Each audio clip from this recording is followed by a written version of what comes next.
Hello views, welcome to our channel. ఈరోజు మనతో ఉన్నారు మ్యాజికల్ మంజుల గారు. మ్యామ్తో మాట్లాడదాం. Hi ma'am. Hi Virat. Ma'am, previous ఎపిసోడ్లో మీరు మైండ్ గురించి వివరించారు. ప్రిమిటివ్ మైండ్ అని, సబ్ కాన్షియస్ మైండ్ అని చెప్పేసి. అందులో సబ్జెక్ట్ చెప్తూ హిప్నోసిస్, హిప్నోథెరపీ గురించి కూడా ఒక మాట వచ్చిందనమాట. సో నేను ఆల్రెడీ ఆడియన్స్తో కూడా అనడం జరిగింది, మంజుల గారిని అడిగి హిప్నోథెరపీ గురించి కూడా తెలుసుకుందాం. దీనివల్ల మనకి కలిగే బెనిఫిట్స్ ఏంటి, దీనికి మేనిఫెస్టేషన్కి ఉన్న రిలేషన్ ఏంటి. సో ఈ విషయాలన్నీ కూడా మన కోసం, మన ఆడియన్స్ కోసం మీరు ఎక్స్ప్లెయిన్ చేయాలని మనస్ఫూర్తిగా అడుగుతున్నాను. గజం కేవలం 15,500 రూపాయలతో 150 గజాల భూమి కేవలం 23 లక్షలు మాత్రమే. మనకి లా ఆఫ్ అట్రాక్షన్ ఏదైనా ఒక కోరిక మేనిఫెస్ట్ చేయడానికి మనకి మేబీ ఒక 6 months 1 year or 3 years some times it doesn't happen. అంత టైం పడితే మనకి హిప్నోథెరపీలో it will take just 1 session. అంత పవర్ఫుల్. సో ఎందుకు అంటే మనం ఇప్పుడు కాన్షియస్ మైండ్ మనకు తెలుసు 5% అనేసి, సబ్ కాన్షియస్ మైండ్ 95% అని తెలుసు. మనం ఈ 5%తో ఇప్పుడు లెట్సే ఒక 5 మంది ఒక కొండను లాగుతున్నారు, కష్టంగా ఉంటుంది. అదే ఒక 95 మంది లాగుతున్నారు, బలం ఎక్కువ ఉంటుంది కదా, క్విక్ కూడా ఎక్కువ ఉంటుంది. సో మనం ఏం చేస్తామంటే ఈ క్విక్గా చేసే ప్రాసెస్ 95% ఏదైతే ఉంటుందో దానికి యాక్సెస్ ఇస్తుంది ఈ హిప్నోథెరపీ. సో మన అక్కడ ఈ కోరిక మేనిఫెస్ట్ కాకపోవడానికి గల కారణం తెలుస్తుంది. సో ఎప్పుడైతే మనం కారణం పట్టుకుంటామో అప్పుడు ఈజీగా దాన్ని సాల్వ్ చేయొచ్చు దెన్ అండ్ దేర్. తర్వాత సో విత్ ఇన్ మనకి 21 days to 3 months లోపల ఈజీగా ఏ కోరికైనా కూడా త్వరగా మేనిఫెస్ట్ చేసే అవకాశం ఉంటుంది. ఇంకొంచెం ఎలాబొరేటివ్గా అసలు ఇది ఏ విధంగా వర్క్ చేస్తుంది, మన మైండ్ గురించి కూడా మాట్లాడారు. మీరు చెప్పినట్లు ఇందులో స్టేట్ ఆఫ్ మైండ్ విషయానికి వెళ్ళినా కూడా చాలా డిఫరెంట్ ఎక్స్పీరియన్సెస్ అనేది ఒక మనిషి అని కూడా చూస్తూ ఉంటాడు. అట్ ది సేమ్ టైం అది మళ్ళీ అందులో డే అండ్ నైట్ ఇవన్నీ ఉంటూ ఉంటాయి. సో ఓవరాల్ డేలో మన పరిస్థితి ఏ విధంగా ఉంటుందో ఒకసారి క్లియర్గా ఎక్స్ప్లెయిన్ చేయాలని నేను అడుగుతున్నాను. సో అది బోర్డులో ఎక్స్ప్లెయిన్ చేస్తాను. దానికన్నా ముందు మనకి 3 స్టేట్లు ఉంటుంది. అది ఏంటిది అంటే మెలకువ స్థితి. మెలకువ స్థితిలో మనకి కాన్షియస్ మైండ్ అనేది ఎప్పుడు యాక్టివ్గా ఉంటుంది. సో సబ్ కాన్షియస్ మైండ్ యాక్టివ్గా ఉండదు, ఇన్యాక్టివ్గా ఉంటుంది. అందుకే మీరు విజువలైజేషన్ చేసినా లేదంటే అఫర్మేషన్ చేసినా కూడా కొంతవరకే చాలా చిన్న స్థాయిలో మీకు హెల్ప్ అవుతుంది. ఇమాజిన్ చేయండి, మీరు కాన్షియస్ మైండ్లో మేబీ చాలామంది మిరాకల్స్ చేశారు, అది జస్ట్ 5% యూజ్ చేసుకొని. Imagine if you are using your subconscious mind, అది ఎన్ని మిరాకల్స్ చేస్తుంది. సో అటువంటి ఒక మ్యాజిక్ ఉండేది మనకి హిప్నోథెరపీలో ఉంటుంది అనమాట. సో ఇక్కడ మనము సిన్స్ మనకి మెలకువ స్థితిలో సబ్ కాన్షియస్ మైండ్ యాక్సెస్ ఉండదు కాబట్టి అక్కడ మనము ఏది కూడా డేటాబేస్ ఉండదు. అంటే మనకి కోరిక సాధించడానికి గల ఏమంటారు ఎంపవరింగ్ బిలీఫ్స్ అనేది అందులో ఉండదు, లేదంటే లిమిటింగ్ బిలీఫ్స్ ఏవైనా ఉన్నా కూడా మనకి తెలియదు అనమాట. సో అదే మనకి నిద్రావస్థలో వచ్చేసి మనకి సబ్ కాన్షియస్ మైండ్ యాక్టివ్గా ఉంటుంది అండ్ కాన్షియస్ మైండ్ అనేది మనకి ఇన్యాక్టివ్గా ఉంటుంది. అందుకే మనకు కొంచెం పీస్ఫుల్గా ఉంటాం, ఎందుకంటే ఆలోచనలు అనేది డ్రాప్ అవుతుంది. సో ఎప్పుడైతే ఆలోచనలు డ్రాప్ అవుతుందో మనకి సబ్ కాన్షియస్ మైండ్ యాక్సెస్ ఉంటుంది. కానీ మనం నిద్రపోవాలి కదా, నిద్రపోయేటప్పుడు మనం ఇది విజువలైజ్ చేయాలి, అది చేయాలి అనుకుంటే కుదరదు. సో మనం నిద్రపోతాం. సో అక్కడ అంటే దానికి ముందు ఏదైనా మీరు కొంచెం మెడిటేషన్ చేసినా ఇట్లాంటివి కొంచెం హెల్ప్ఫుల్ అవుతుంది. బట్ చాలామంది యూటిలైజ్ చేయరనమాట. కానీ అందులోపల ఏముంది అనేది మనకి చాలా మటుకు తెలీదు. కొన్ని విషయాలు కళల ద్వారా మనకు తెలుస్తుంది. బట్ ఈ కాలం ఎంతమంది కళలను నోట్ చేసుకొని దాన్ని అనలైజ్ చేస్తున్నారు అది కూడా వాళ్ళకి తెలియదు అనమాట. సో అది హిప్నోసిస్ స్టేట్కి వచ్చేసాము అంటే బ్యాలెన్స్డ్ ఉంటుంది, రెండు కాన్షియస్ సబ్ కాన్షియస్ మైండ్ రెండు యాక్సెస్ ఉంటుంది మనకి. సో అది మీరు హ్యాపీగా మనం హిప్నోథెరపిస్ట్ దగ్గరికి వెళ్ళారు అంటే మీకు రెండు యాక్టివ్గా ఉండేలాగా చేస్తారు. మీకు అవేర్నెస్ ఉంటుంది, మీరేం మాట్లాడుతున్నారు ఏంటిది కంప్లీట్ మీ అవేర్నెస్ ఉంటుంది. At the same time sub conscious mind కూడా డేటాబేస్ ఓపెన్ అవుతుంది, మీకు గేట్లు ఓపెన్ అవుతుంది. అందులో ఏమి మీకు లిమిటింగ్ బిలీఫ్స్ ఉన్నాయి, ఎంపవరింగ్ బిలీఫ్స్ ఏవి ఉండాలి, అసలు ఏది అడ్డుకుంటుంది మిమ్మల్ని, చైల్డ్హుడ్డా, పాస్ట్ లైఫా, లేదంటే స్పిరిట్స్ ఉన్నాయా బాడీలో, లేదంటే ఫారిన్ ఎంటిటీసా, డార్క్ ఫోర్సెస్ ఏమన్నా ఉందా, ఏం ప్రాబ్లం ఉంది, లేదంటే మీకు గత జన్మ కర్మనా, లేదంటే ఈ జన్మలో మీరు ఈ విధంగా డిసైడ్ చేసుకొని వచ్చారా, డెస్టినీనా మీకు, సో దీన్ని క్లియర్ చేయొచ్చా, క్లియర్ చేయకూడదా, అనే చాలా ఇన్ఫర్మేషన్ అంతా కూడా ఈ సబ్ కాన్షియస్ మైండ్లో ఉంటుందన్నమాట. సో ఇట్స్ లైక్ డేటాబేస్ అని చెప్పొచ్చు. మీ కంప్లీట్ లైఫ్ అంతా కూడా ఇక్కడే ఉంది, మీ ప్రాబ్లమ్స్ ఇక్కడే ఉంది, సొల్యూషన్ కూడా ఇక్కడే ఉంది. So now let's get in to the board. So ఈరోజు మనం ఇంపార్టెన్స్ ఆఫ్ హిప్నోథెరపీ గురించి తెలుసుకుంటాం. సో హిప్నోథెరపీ ఎందుకు తీసుకోవాలి, హిప్నోథెరపీ తీసుకుంటే మీ లైఫ్ ఎలా ఉంటుంది ఏంటి అనే విషయాలు మనం తెలుసుకుంటాం. సో ఇది అవేక్ స్టేట్ అంటే ఏంటి, ఇది మనకి మెలకువ స్థితి. మనం మేల్కొని ఉన్నప్పుడు ఎలా ఉంటుంది అంటే, మనం ఇందాక కాన్షియస్ మైండ్ గురించి సబ్ కాన్షియస్ మైండ్ గురించి మాట్లాడుకున్నాం కదా. సో కాన్షియస్ మైండ్ అనేది ఎప్పుడు యాక్టివ్గా ఉంటుంది ఎప్పుడు మనం మెలకువగా ఉన్నప్పుడు. కానీ సబ్ కాన్షియస్ మైండ్ ఏం చేస్తుంది, నిద్ర అవస్థలో ఉంటుంది, అది యాక్టివ్గా ఉండదు, ఇన్యాక్టివ్గా ఉంటుంది. ఇక్కడ మీరు చూసుకోవచ్చు. సో సబ్ కాన్షియస్ మైండ్ ఇన్యాక్టివ్గా ఉంటుంది, ఇదేమో యాక్టివ్గా ఉంటుంది. ఏంటి, కాన్షియస్ మైండ్.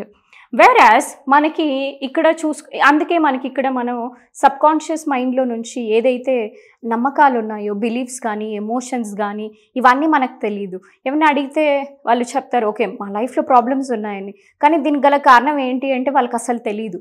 ఎందుకంటే వాళ్ళకి సబ్ కాన్షియస్ మైండ్కి డేటాబేస్కి యాక్సెస్ లేదు. సో అందులో ఏముందనే విషయం వాళ్ళకి అస్సలు తెలియదు అనమాట. సో కాన్షియస్ మైండ్లో మనకి అంత ఇన్ఫర్మేషన్ ఏమీ ఉండదు. ఇది ఎందుకు అంటే మనకి it's a new mind. So ఈ న్యూ మైండ్లో మనకి నిన్న మొన్న జరిగిన విషయాలు తప్పించి మనకి పెద్దగా ఎక్కువ గుర్తు ఉండదు ఇక్కడ. సో కొన్ని విషయాలు మాత్రమే ఇక్కడ గుర్తు ఉంటుంది. సో ఇది అవేక్ స్టేట్. ఇంకొకటి మనకి అస్లీప్ స్టేట్ అంటే ఏంటి, ఇది నిద్రావస్థ. మనం ఎప్పుడైతే నిద్రపోతామో అప్పుడు ఏమైపోతుంది అంటే మన కాన్షియస్ మైండ్ ఇన్యాక్టివ్లోకి వెళ్ళిపోతుంది. అందుకే మనం చాలా పీస్ఫుల్గా ఉంటాం. ఎందుకంటే ఎప్పుడు కూడా ఈ కాన్షియస్ మైండ్తోనే కదా మనం ఆలోచనలన్నీ కూడా చేస్తూ ఉంటాము. సో ఇక్కడ మనకి సబ్ కాన్షియస్ మైండ్ ఏమవుతుంది, యాక్టివ్గా ఉంటుంది. అందుకే మనకి కళలన్నీ వస్తుంటుంది. కొన్నిసార్లు మంచి కళలు వస్తుంటుంది, కొన్నిసార్లు పీడ కళలు వస్తుంటుంది. అంటే ఏంటి, మీకు ఏదైతే ఉందో సబ్ కాన్షియస్ మైండ్లో అదే చూపిస్తూ ఉంది.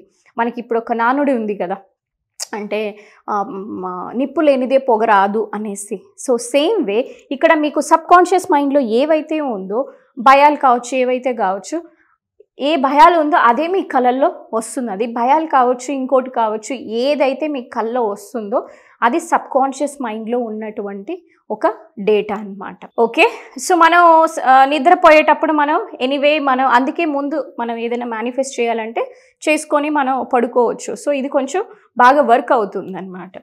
సో హిప్నోసిస్ స్టేట్లో ఎలా ఉంటుంది అంటే మనకి ఇక్కడ ఎప్పుడైతే మేము ఒక హిప్నోథెరపిస్ట్ ఒక హిప్నాటిక్ స్టేట్ ఇండ్యూస్ చేసామంటే చాలామంది భయపడిపోతారు. ఏంటి అంటే అయ్యో వీళ్ళు ఏదో చేసేస్తారు, మన ఆస్తులు లాగేసుకుంటారు, ఇలాంటి చాలా అపోహలు ఉన్నాయి. అలాంటిది ఏది కూడా జరగదు. ఏం జరుగుతుంది అంటే మీకు కాన్షియస్ మైండ్ యాక్టివ్గా ఉంటుంది, సబ్ కాన్షియస్ మైండ్ కూడా యాక్టివ్గా ఉంటుంది. రెండు యాక్టివ్గా ఉంటుంది అనమాట. ఈ రెండు యాక్టివ్గా ఉండేదాని వల్ల ఏమవుతుంది అంటే మీకు సబ్ కాన్షియస్ మైండ్లో డేటాబేస్లో ఏమైతే కోర్ ఇష్యూ ఉందో, ప్రాబ్లం ఉందో అది మీరు ఈజీగా చెప్పగలుగుతారు. అక్కడ మనకి తెలుస్తుంది. సో దీని ద్వారా మనకి ఎటువంటి ప్రాబ్లమ్నైనా సాల్వ్ చేసే ఒక కెపాసిటీ అనేది వస్తుందన్నమాట. So this is very simple. So ఎప్పుడైతే మనకి రెండిట్లకి యాక్సెస్ ఉంటుందో అట్ ద సేమ్ టైం, ఇది ఓన్లీ పాసిబుల్ ఎప్పుడవుతుంది అంటే హిప్నోసిస్ స్టేట్ని మీకు ఇండ్యూస్ చేసినప్పుడు. So it is very safe. So మీకు ఆరోగ్య సమస్యలు కావచ్చు, లేదంటే అప్పుల ఇష్యూస్ కావచ్చు, లేదంటే ఇంట్లో మీకు సంబంధంలో ఏదైనా ఇష్యూస్ ఉన్నాయి రిలేషన్షిప్స్లో అంటే ప్రతి ఇష్యూస్కి కూడా మీకు సొల్యూషన్ అనేది దొరుకుతుంది. ఎప్పుడు మీరు హిప్నోసిస్ స్టేట్లో వెళ్ళినప్పుడు మీ సబ్ కాన్షియస్ మైండ్లో ఏమి ఇష్యూస్ ఉంది అవన్నీ కూడా మీరు కాన్షియస్గా మీరే చెప్పగలుగుతారు. మీకు అవేర్నెస్ ఉంటుంది అన్నమాట. సో అప్పుడు మీ ప్రాబ్లమ్స్ అన్నీ కూడా సాల్వ్ అయ్యేదానికి అవకాశం ఉంటుంది. సో దీన్ని మనం హెల్త్ ఇష్యూస్ కూడా యూస్ చేసుకోవచ్చు. హెల్త్ ఇష్యూస్ని ఎలా ఓవర్కమ్ చేయాలి, తర్వాత మందులు లేకుండా హ్యాపీగా మీరు హెల్తీగా కూడా అవ్వచ్చు అనమాట. Really wonderful ma'am. అండ్ మీరు ప్రీవియస్గా చెప్పినట్లు స్టేట్ ఆఫ్ మైండ్స్కి సంబంధించి కానీ, అండ్ ఒక విషయం నాకు చాలా కొత్తగా అనిపించింది. చాలామంది సినిమాల్లో కానీ చూసినట్లయితే ఇది ఆఫ్ అయితే ఇది ఆన్ అవుద్ది, ఇది ఆన్ అయితే ఇది ఆఫ్ అవుద్ది అంటారు. సబ్ కాన్షియస్ వర్సెస్ కాన్షియస్ గురించి చెప్తున్నాను. కానీ రెండు అలర్ట్లో ఉంటుంటాయి. యాక్చువల్గా ఏం జరుగుతుంది, ప్రాక్టికాలిటీ ఏంటి, నిజం ఏంటి అనేది మీరు చెప్పారు. చాలామందికి భయం అయితే తొలగించారనమాట. And at the same time sub కాన్షియస్లో ఉండే ఏదైతే ప్రోగ్రామింగ్స్ ఉంటుందో, అంటే చిన్నప్పటి నుంచి 7 yearsలో జరిగిన అది అయి ఉండొచ్చు, లేకపోతే కొన్ని లైఫ్ని పీడిస్తూ ఉంటాయి అంటూ ఉంటారు. అటువంటి విషయాలు అయ్యి ఉండొచ్చు. వీటన్నిటిని కూడా చాలామంది లోపల దాచేసుకొని ఇబ్బంది పడుతూ ఉంటారు. అదే భయంగా మారొచ్చు, అది కంగారుగా మారొచ్చు, కొంతమందికి హైపర్ టెన్షన్స్ అనేవి క్రియేట్ అవుతుంటాయి. ఇవన్నీ పక్కన పెడితే ఓ పక్కన హెల్త్తో పాటు మరో పక్కన ఎవరైతే మేనిఫెస్టేషన్ అనుకుంటున్నారో, గోల్ వైపు ట్రావెల్ చేద్దాం అనుకుంటున్నారో, ఇలాంటి వాళ్ళకి కూడా మరింత ఎబిలిటీ క్రియేట్ చేసేటట్టు ఉంది ఈ థెరపీ అనేది. అంటే ఈ థెరపీ ఇంకా ఏ విషయాలకి అప్లై చేయొచ్చు అంటారు? థెరపీ అనేది అన్ని విషయాలకి ఉపయోగపడుతుంది, కానీ కొంతమంది మీద దీన్ని ఉపయోగించకూడదు. అది ఎవరి మీద అంటే గర్భవతుల మీద. గర్భవతులకి చేయరాదు ఇది. ఎందుకు అంటే బేబీకి ఈ థెరపీ హీలింగ్ ప్రాసెస్ ఏ మోడాలిటీ అయినా కూడా గర్భవతులకి చేయకూడదు, ఎందుకంటే బిడ్డకి ఎఫెక్ట్ అవుతుంది. సో గర్భవతులు అసలు చేయించుకోవద్దు ఇలాంటివి.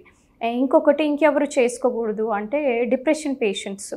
వాళ్ళు ఆల్రెడీ డిప్రెస్డ్ స్టేట్లో ఉంటారు, వాళ్ళకి హోప్ ఉండదు. సో వాళ్ళు ఇందులో థెరపీలో అంటే ఉన్నది ఉన్నట్టు చూడడం. అంటే ఇప్పుడు ఇక్కడ బల్లి ఉంది అంటే బల్లి ఉంది అంతే, ఆ బల్లిని చూడాలి. ఆ బల్లిని చూసే ఒక ధైర్యం ఉండదు అన్నమాట వాళ్ళకి. సో మన గతంలో కావచ్చు, చిన్నప్పట్లో జరిగిన ఒక ట్రామా కావచ్చు, దాన్ని చూసేంత ధైర్యం ఉండదు. సో మెడిసిన్ తీసుకునే వాళ్ళు దీనికి అనర్హులు అనమాట. అండ్ ఇంకా తాగే వాళ్ళు ఉంటారు కదా, సో సెషన్ ముందు అట్లీస్ట్ ఒక 72 hours అయితే తాగకూడదు. సో అట్లాంటి తాగు కేసెస్ ఉండే వాళ్ళకు కూడా, ఎందుకంటే వాళ్ళకి షట్లో ఉంటుంది, సబ్ కాన్షియస్ మైండ్ పెద్దగా పని చేయదు. సో అట్లాంటి వాళ్ళకి ఇది పనికిరాదు. ఇంకా స్కిజోఫ్రీనియా, బైపోలార్ డిజార్డర్ అంటారు. అంటే ఏంటి అంటే ఇవన్నీ కొంచెం మెంటల్ హెల్త్ ఇష్యూస్.